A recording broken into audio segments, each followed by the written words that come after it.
Hi, everyone. Judge Andrew Napolitano here for Judging Freedom. Today is Wednesday, August 23rd, 2023. It's about 2:30 in the afternoon here on the East Coast of the United States. Scott Ritter joins us now. There is, of course, breaking news at this hour that the entire Western media seems to be focused on, and that is the belief that Yevgeny Prigozhin, the leader of the Wagner group, the leader of the purported, attempted, aborted, whatever you want to call it, coup against President Putin earlier this summer, has been killed in a plane crash. There were other reports that there were two planes carrying the Wagner leadership, and Mr. Prigozhin was in the other plane. There's a report that the plane was taken down by an explosion of some sort. Was it a missile? Was it a bomb? Was it a malfunction? We will get to all of this as best we can. And of course, as breaking news develops, we'll give it to you. But who better to discuss the Russian mentality, the Russian concerns, the Russian military, the power of President Putin, the inner workings of the power groups at the Kremlin, than a man who spent much of his adult life studying at Scott Ritter. Scott, thank you for joining us. What do you see as the probable and likely, more likely than not, scenario here? Well, as somebody who was in the intelligence business, I learned a long time ago that you don't call something dead till you actually have eyes on the target, see the dead body, and confirm it. We learned that lesson in the Gulf War regarding Scud missiles, both in terms of Patriots not shooting them down and our aircraft and Delta Force not killing them on the ground. Having said that, if Yevgeny Prigozhin was alive, if Dmitry Utkin was alive, there would be, I believe, positive communication that would have been made with either one of those individuals at this point in time, and people would be saying, no, we're in contact with them. The fact that people closest to Prigozhin are saying no comment, and then according to some sources confidentially telling others that we don't have any contact with him, suggests that more likely than not he was on that airplane. But again, until you see the body, I wouldn't confirm it dead. Gary, can you put up the B-roll of the crash? Now that's the crash. Would be almost inconceivable that anyone could have survived that. It's theoretically possible, but it's pretty devastating. The plane itself seems to be consumed by fire. This is from a Russian television station, the camera folks of which rushed to the scene. We also have a video of the plane coming down.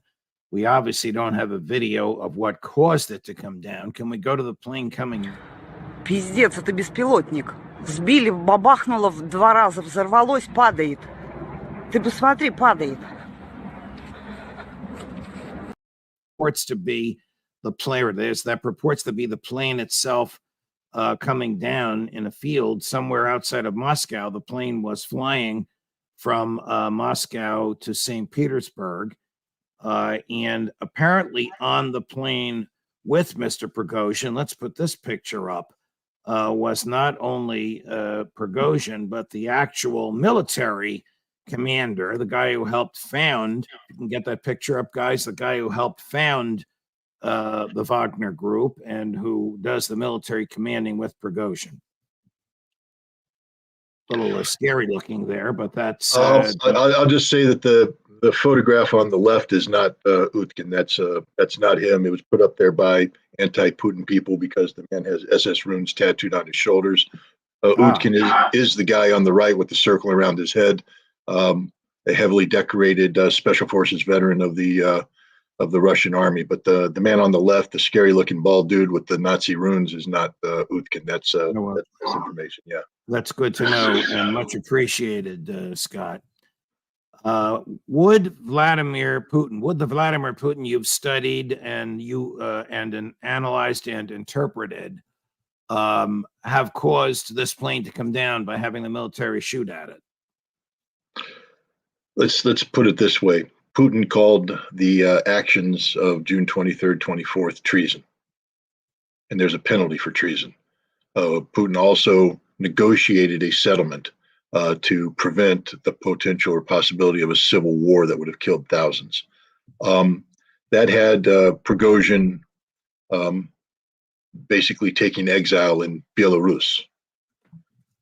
But Prigozhin has been traveling freely back and forth, basically violating the terms of his parole. During the St. Petersburg Africa summit, Prigozhin was holding a shadow summit, meeting with African leaders, negotiating deals with Wagner behind the scenes. He was negotiating deals to sell food, which is what made him a billionaire, or negotiating deals that purport to be in behalf of the Russian government, which he does not represent. Neither. He was carrying out private business between Wagner and these African nations. One would believe in concert with Russian foreign policy objectives, which at that summit were to provide necessary security assistance. But the point is, he was in St. Petersburg, where he's not supposed to be.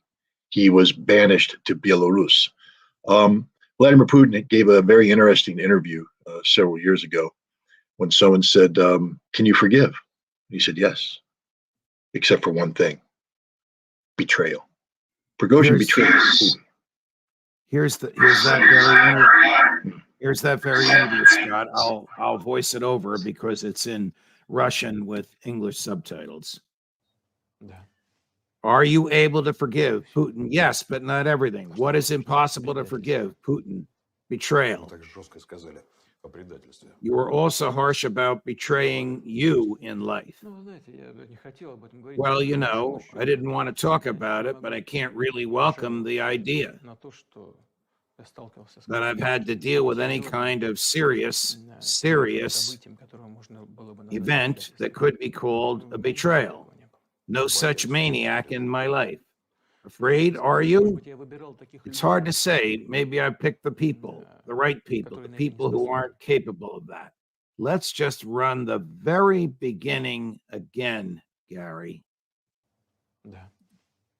Are you able to forgive Putin? Yes, but not everything. What is impossible to forgive? Putin. Betrayal. All right, back to Scott. So there it is. I mean, that's the core of the man. It's not even the core of the man. It's the core of almost any leader. You know the line from Shakespeare. I think it's Shakespeare. When you strike at the king, you must kill him. Yeah. Prigozhin,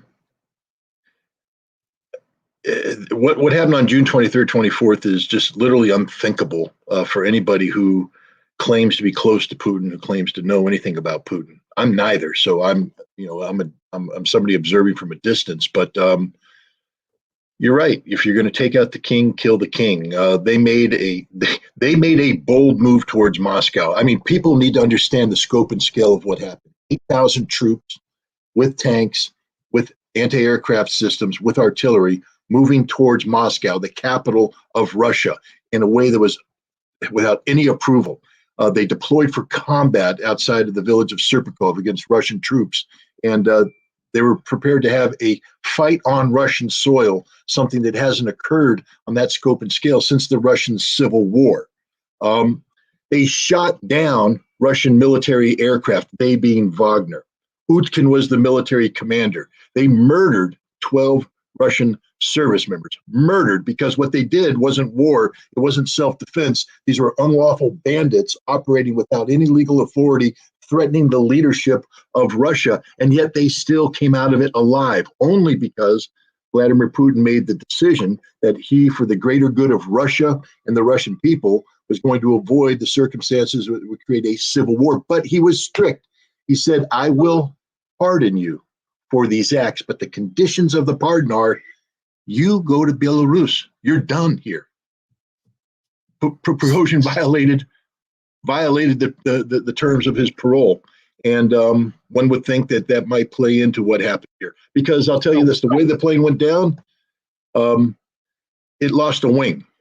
You don't lose a wing, generally speaking, from an internal explosion, say a bomb inside the aircraft. That would lead to a rapid decompression the aircraft, but the aircraft would retain a semblance of aerodynamics and move forward. When you lose a wing, that's generally because you've been hit by a surface-to-air missile and you've now lost aerodynamics and you're pancaking in, which is what that plane was doing. Again, that's just a brief examination of the evidence, but it's been exactly 2 months since Prigozhin shot down the Russian airplane that lost 8 men. Exactly 2 months. I would say that it's sort of bitter irony if, in fact, Russian air defense brought down the man that murdered 12 of their fellow service members. When the coup took place and then ended peacefully and without any military or legal or judicial or even extra-legal repercussions against Prigozhin and his fellow mutineers. In fact, the mutineers were expressly pardoned. The neocons and the globalists in Western Europe and in the United States said, see, Putin's weak. Putin can't control things. Putin fled the city. Putin escaped by the skin of his teeth. I doubt they're saying that now, Scott. Well, first of all, the people that said that, frankly speaking, don't know anything about Vladimir Putin. He wasn't weak. But I did an interview with a guy, Vladimir Solovyov. He's a very powerful media figure in Russia. You can hate him, you can love him, you can be indifferent about him, but you can't ignore the fact that he's one of the most influential, media forces in Russia. And he's met Putin, and I asked him, tell me about Putin. He said, well, the thing about Putin, he said, is he listens. He listens to everybody. And then he thinks, he contemplates. And when he takes a decision, when he acts, he does only for the benefit of Russia and the Russian people. He doesn't care how it impacts him. And this is a critical thing because in the West, we project a mirror image of how we think. And we know how American politicians think and behave. What's good for me? Can this be spent to my advantage, etc. They don't think about the greater good. They think about themselves and their political position. Putin doesn't play that game. So when he acted in June, he acted in a way that opened the door for people to be critical of him, but he avoided a civil war. He avoided thousands of deaths. He saved Russia. He saved Russian lives. But that doesn't mean that he's weak. That doesn't mean that he's weak. Scott, we have a huge audience right now, for which I'm deeply grateful. I want to remind the audience of Prigozhin's ranting and raving and threatening, which preceded the coup in June. Watch this.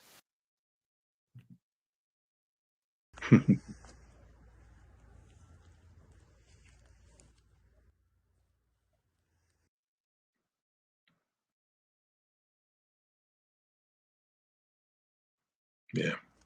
Вот это вот парни ЧВК «Вагнер», которые погибли сегодня. Еще кровь свежая. Сними всех.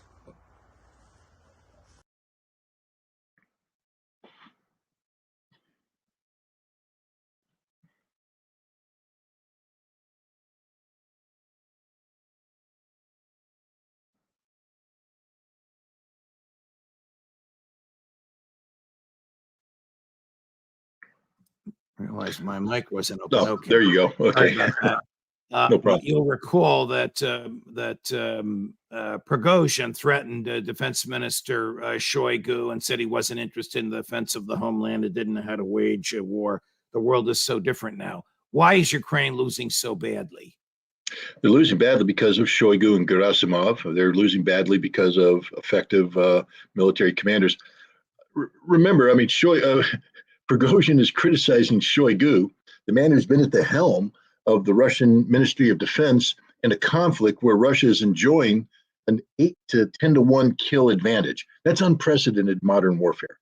That is, for every Russian soldier dying, there's 8 to 10 Ukrainian soldiers dying. So the Russians are clearly doing something right. What Prigozhin did in June wasn't about doing the right thing by Russia. It wasn't about the troops. It was about business. He lost his contract because a private military company can't exist on Russian soil. And Lugansk had gone from being an independent entity to being part of Russia. The contract expired on May 1st of 2023, and Prigozhin was trying to bully and pressure people into extending the contract. And he was calling out Shoigu and Gerasimov as the culprits, the people who were threatening his financial well-being. And let me say this too about Prigozhin. Wagner, from what I understand, and I've met them, I've spoken with some senior leaders in communication with some of their commanders and their fighters. Very tight unit, very tight, very loyal to the brand. But the brand is Russia at the end of the day. Their organizing document clearly states that Wagner can do nothing that's critical of Putin or anything that's against the interest of Mother Russia, the nation. So it's a patriotic organization. The Wagner soldiers are very, very patriotic, very, very hard fighting, patriotic people who like Wagner because they can avoid the bureaucracy and the lumbering methodology of command that comes with the army. They have a shortcut. They have a system that works for them. But they're not anti-Russian, and many of them were disgusted by what happened in June, and are relieved, in fact, that they're out of this nonsense, and they are heavily engaged right now in Africa. Ironically, Prigozhin was just in Africa, I believe, on the Mali border, bragging about the role that Wagner was playing in fighting ISIS, and yet he returned to Russia, where he's not allowed to be. If Prigozhin is dead, if the plane was shot down by Russian military forces, how is President Putin perceived in Russia? Look, the Russians love President Putin. I mean, he enjoys the highest ever approval rating. I can guarantee you this, that Putin's hands will not have the blood of Prigozhin on them. Whatever happened, it's not going to be linked to a presidential order. But there's some people say this is karma. Some people say it's justice delayed. But I think there'll be very few Russians who will say he didn't have it coming to him. Yevgeny Prigozhin, for everything he did and everything his organization did for Russia, murdered 12 Russian servicemen. Murdered. How will, in your view, if at all, Prigozhin's death affect the fighting in Ukraine? How will it affect the morale of the Ukrainian troops? How will it animate, if at all, the Russian troops? How will it affect President Zelensky and his folks? No, it's so. I mean, Wagner's done in Ukraine. The 30,000 troops they had in Lugansk have left Lugansk. There's nothing. No, left. I mean the image of Prigozhin's plane being shot out of the sky a month after or 2 months after he tried a mutiny that was essentially resolved peacefully. 2 months after he murdered 12 Russian troops and destroyed 2 Russian helicopters. How will that be perceived by the Russian military on the ground? Will it demoralize the Ukrainians? Will it terrify Zelensky? The Russian troops, I think, they may have personal opinions, but frankly speaking, they're alive today because they haven't allowed outside thoughts like that to interfere with their daily routine of combat. They're frontline combat soldiers. They stay alive. They prevail because they remain singularly focused on the task at hand, which is to close with and destroy the Ukrainian enemy through firepower maneuver. And that's what they're doing. So I don't think any Russians are going to lose any sleep over what happened with Prigozhin and Utkin and others. They're a non-factor. For the Ukrainians, on the other hand, again, Putin, can you forgive? Yes, but there's some things I can't forgive. And betrayal is one of them.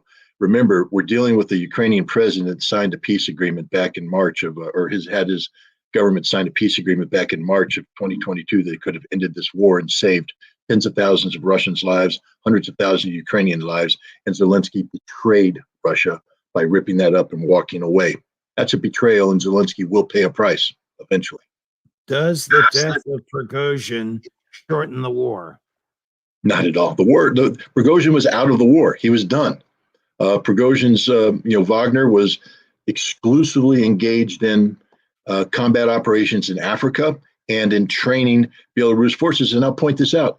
Prigozhin was not a critical element of this. Utkin was, but Utkin was tainted. Utkin was a man who killed 12 Russian servicemen. And so the patriotic members of Wagner, remember, 36 members of Wagner, including Prigozhin and Utkin, met with Putin, shortly after, less than a week after the coup was brought down. They met in the Kremlin, and Putin gave them an opportunity to do the right thing, to join the Russian Ministry of Defense and all that. And the majority of them wanted to do it, but Prigozhin said no. And so Prigozhin's gone, Utkin's gone, according to the news. Maybe they're alive, who knows? The senior staff is gone.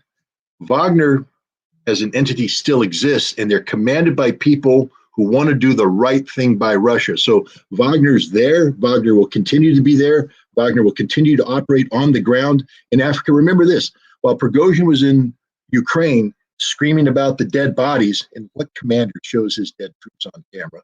That's unthinkable, but he did it. Africa is being run by a separate Wagner command staff that was there for a year, experts on Africa. They're still alive. They're still doing the job. They're not going to skip a beat. Here's the question I was going to ask you before the news about Prigozhin broke. How much longer will the war go on?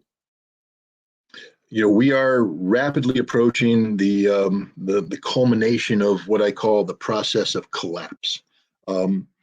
The Ukrainians have run out of troops. They've thrown their strategic reserves into the Battle of Robotyno in Zaporizhia, where the campaign started 2 months ago and 2.5 months ago in June. Same village, same place. They haven't cracked that nut yet, and their last reserves are being spent. They're already finding they don't have enough troops to man the line continuously. Up north in Kupiansk, the Russians are advancing, stretching the Ukrainian lines thinner. There are no troops. They're going to have to rob Peter to pay Paul. And eventually, you're going to see that the front line is going to lack the continuity, and Russia has 250,000 reserves they could put in to exploit those gaps. I think what we're going to see in the coming month is the compelled withdrawal of the Ukrainian army to the Dnieper River, because they will be unable to hold their line. They will move to the Dnieper River, and then Russia has a decision. Do they ask the Ukrainians, do you want to live? Do you want to have peace now? Or do they pivot south and go and take Odessa and finish the fight? But the bottom line is the Ukrainian army, I don't believe, could maintain its viability as a fighting force much longer. They're out of troops. Russia's not out of troops, and it's going to become very difficult for Ukraine to hold the positions they currently occupy. Right. I continually looking down.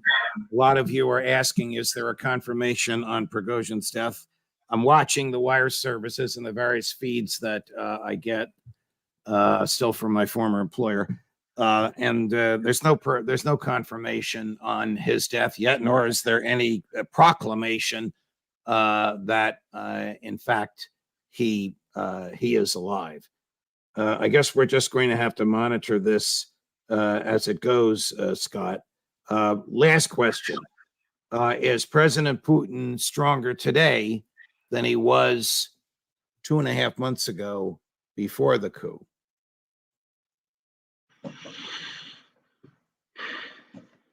Yes, because Wagner was a problematic entity at that time. Wagner was out of control. You can't be strong as a national leader when you have a private military force capable of putting 8,000 troops on the road to Moscow. That was an unthinkable action, and it was greatly harmful to Putin, to Russia, etc. Putin resolved that issue. Did Prigozhin and Utkin need to die? I don't know the answer to that. I believe in due process, and if they committed a crime, I believe they should have been arrested and tried. That's the way it's done. But when you carry out acts of treason on that scope and scale, on that level, when you threaten the president of Russia in a time of war, you're not long for this world. That's the bottom. I said it then. I'm on record. They're not long for this world. And unfortunately for them, today may be the day that they checked out. Scott Ritter, always a pleasure. You're turning on a dime, and none of us thought this was going to happen when we woke up this morning, even at lunchtime when we scheduled your appearance. Deeply appreciated, I know, by the many, many people watching us now, and certainly by me. All the best to you, Scott. Thank you. Thank you. Wow. If you like what you saw and our ability to turn on a dime and our ability to bring you the most up-to-date and insightful analysis on events that affect lives around the world, It's Judging Freedom. Like and subscribe and tell a friend, tell your neighbors, tell your relatives. We're at 186,000 of you regular subscribers who get the notification that we're coming on, whether it's breaking news or whether it's regularly scheduled. Our goal, as you know, is 200,000 by Labor Day and 250,000 by Christmas. We'll talk about the 250,000 later. Help us reach the 200,000 by Labor Day. Judge Napolitano for Judging Freedom, where we are always looking out for your liberty.